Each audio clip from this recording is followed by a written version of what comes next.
എല്ലാവർക്കും ഓണപ്പരീക്ഷയൊക്കെ അടുത്തു അല്ലേ? അപ്പം എല്ലാ കുട്ടികളോടും എനിക്ക് പറയാനുള്ളത്, ഇപ്പം നിങ്ങളുടെ അവസരമാണ്, അതൊരിക്കലും പാഴാക്കരുത്.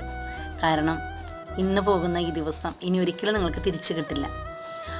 സെപ്റ്റംബർ 3-ാം തീയതി മുതൽ പരീക്ഷ തുടങ്ങാൻ എല്ലാ കുട്ടികൾക്കും. എല്ലാ മക്കളും നന്നായിട്ട് പഠിച്ച് ഉയരങ്ങളിലെത്താനായിട്ട് നിങ്ങൾക്ക് സാധിക്കട്ടെ.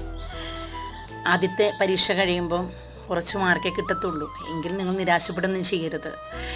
കുറച്ച് കൂട്ടുകാർ പറഞ്ഞു കേട്ടതാണ്, ഞങ്ങൾ 10ാം ക്ലാസ്സിലാണ്, എങ്ങാനും തോറ്റുപോയി കഴിഞ്ഞാൽ ഞങ്ങൾ ആത്മഹത്യ ചെയ്യുന്നത്. ഒരിക്കലും നിങ്ങൾ അങ്ങനെ എടുക്കുന്ന തീരുമാനങ്ങൾ തെറ്റാണ് കേട്ടോ. ഒരു പരീക്ഷയല്ല നമ്മുടെ ജീവിതത്തെ നിർണ്ണയിക്കുന്നത്, അതാദ്യം മനസ്സിലാക്കുക. നമ്മൾ നമ്മുടെ കഴിവിനനുസരിച്ച് പഠിച്ചുയരാനായിട്ട് ശ്രമിക്കുക, ബാക്കിയുള്ളത് ദൈവത്തിന് വിട്ടുകൊടുക്കുക. കാരണം ദൈവമാണ് നമ്മളെ നയിക്കുന്നതും നടത്തുന്നതും. ആയതിനാൽ പരീക്ഷയിൽ തോറ്റു എന്ന് വിചാരിച്ചിട്ട് ആ തോൽവിയാണ് തൻ്റെ ജീവിതം എന്ന് വിചാരിച്ച് മുന്നോട്ട് പോകരുത്. എല്ലാവർക്കും നന്നായിട്ട് പഠിച്ച് പരീക്ഷ എഴുതാനായിട്ട്